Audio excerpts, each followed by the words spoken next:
A Cry in the House of Injustice. Chapter 1, Life in the Shadows.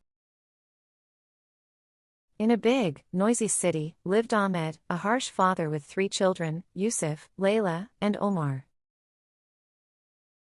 Ahmed worked in a construction company and returned home exhausted and angry every day. He did not care about his children except by burdening them with heavy responsibilities. He always shouted and prevented them from living their lives like other children.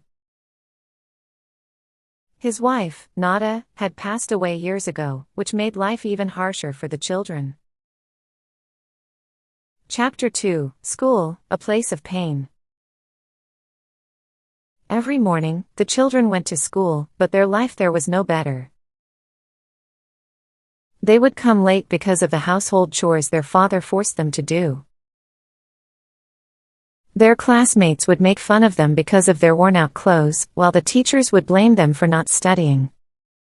They did not have time to study, because their father forced them to work after school in his small shop where he sold construction materials. Chapter 3, The Cruelty of the Night. When the children return home after a long day, they do not find rest. Ahmed was waiting for them with a stern face, asking them to tidy up the house and prepare food, and scolding them if they made a mistake in anything. He did not allow them to play or rest. Layla, who dreamed of becoming a painter, used to hide her drawings from her father, fearing that he would get angry with her if he saw her wasting her time. Chapter 4, Searching for Salvation. Yusuf, the eldest son, began to feel responsible for his siblings.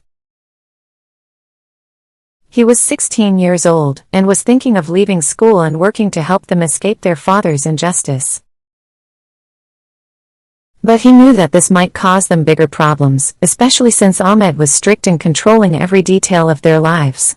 5. Facing the street. One day, Yusuf decided to look for work so that he could secretly collect some money.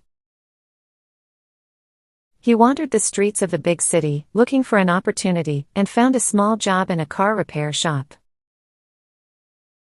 He started working after school without his father's knowledge, and he used to come back late. This angered Ahmed, and he began to suspect his son. Chapter 6, Father's Anger.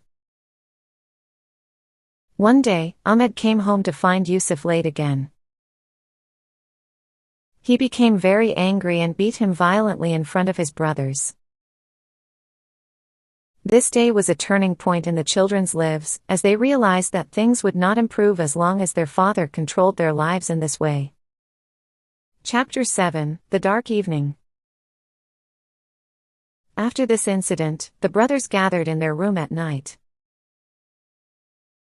Layla cried silently, while Omar watched his older brother anxiously. Yusuf said quietly, "We cannot bear this any longer. We must find a way out, even if it means running away." Despite the fear, everyone agreed that change was necessary. Chapter 8, Hope for Help. One day, Layla told her classmate about their suffering. That girl, named Sarah, was from a well-off family, and when she heard the story, she told her mother. Sarah's family decided to help the children secretly, so they gave Yusuf a small amount of money to start planning their escape.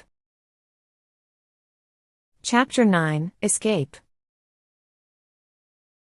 One night, after making sure their father was asleep, the brothers gathered some of their clothes and left the house.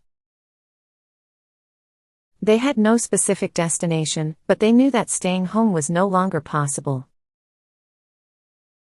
They went to a nearby community center, where they filed a report about their father and told the officials about their harsh life. Chapter 10, Justice and Change.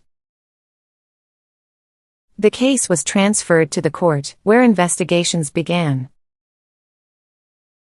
Ahmed finally realized that his actions had destroyed his children's lives, and he was sentenced to attend psychological therapy and rehabilitation sessions.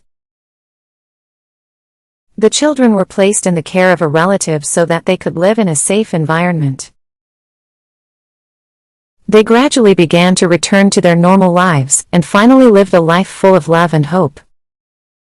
In the end, the suffering the children had experienced had made them stronger and more determined to achieve their dreams.